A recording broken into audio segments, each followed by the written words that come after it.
Ili uwe wa kwanza kupata taarifa zetu, subscribe Moka Media kisha bonyeza alama ya kengele kuruhusu notifications. Usisahau like, kushare na comment kwa ajili ya taarifa zaidi. Moka Media.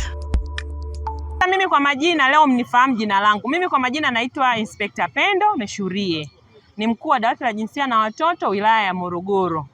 Na nimekuja na timu ya watendaji wa dawati kwa kushirikiana na maafisa ustawi wa jamii. Tumekuja kuwatembelea leo vijana wa soko la Mawenzi kwa lengo moja. Tuko kwenye maadhimisho ya wiki ya watoto wanaoishi kwenye mazingira hatarishi au watoto wanaoishi kwenye mazingira ya biashara, lakini umri wenu unatakiwa muwe shule, umri wenu mnatakiwa muwe nyumbani, mnahudumiwa, lakini nyinyi mnajipambania kutafuta nini? Kutafuta riziki. Kwa hiyo tumekuja kuzungumza na nyinyi kuhusu masuala machache yanayohusiana na ukatili wa kijinsia. Tunaamini kwenye maeneo yenu ya biashara wako ambao wanakutana na vitendo vya ukatili wanaofanyiwa, lakini na wapo ambao wakubwa mnafanya nyinyi wenyewe, si ndio Wale wadogo, unasikia mdogo wangu? Wale wadogo, vitendo vya ukatili ni vile vitendo vyote ambavyo unafanyiwa pasipokuwa na ridhaa yako. Vitendo hivyo ni pamoja na kupigwa, kulawitiwa. Nyinyi watoto wa kiume, tunaamini watoto wa kiume nyinyi ni vinguvu kazi, si ndio Nyinyi ndio mnatakiwa mtoe, ila sio nyinyi muingiliwe. Kwa hiyo vitendo hivi tunavipiga sana vita, tunavipiga marufuku. Kama afande alivyosema, tunatukia dawati la jinsia na watoto. Sawa? Tupo hapa kwa ajili yenu. Tunaelewana jamani? Kwa ajili yenu kwa sababu gani? Nyinyi ni vijana wadogo ambao mnakuwa, si ndivyo? Kwenye ukuaji wenu tunawategemea sana. Tunaelewana jamani?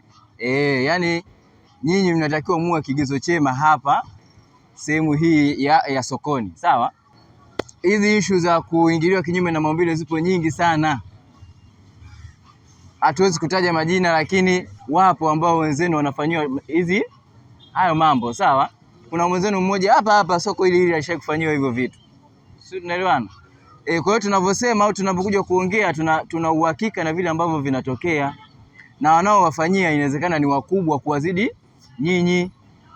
Inawezekana wanawarubuni kutokana na vile kwamba wao wana mitaji, si ndivyo? Wao ndio wanawapa biashara, si ndivyo?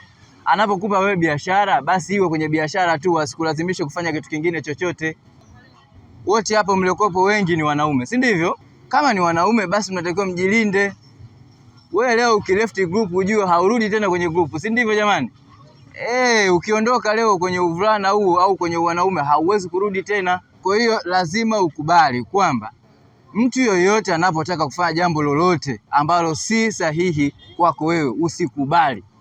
Tunaelewana? Kataa. Yaani hata kama atakupa shilingi ngapi, wewe hutakiwi kukubaliana na hilo jambo. Lakini pia nyinyi mshakuwa watu wazima sasa, si ndivyo? Wengine mshabalee. Sasa ukitoka kwenye utafutaji wako hapa, sio ukatafute wanawake ukaenda ukawabaka huko nje. Tunaelewana jamani? Jaribu kuzuia hisia zako. Lakini pia tunatamani pale unapoona mwenzako anapatwa na jambo lolote, wewe usikae kimya. Ukasema ni kwa sababu mwenzangu fulani tu amefanyiwa jambo fulani. Hapana.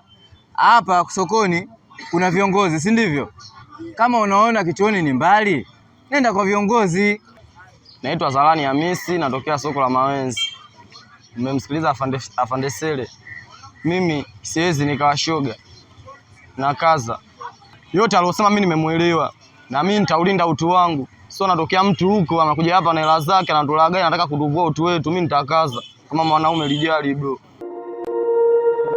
Ili uwe wa kwanza kupata taarifa zetu, subscribe Moka Media kisha bonyeza alama ya kengele kuruhusu notifications. Usisahau like, kushare na comment kwa ajili ya taarifa zaidi.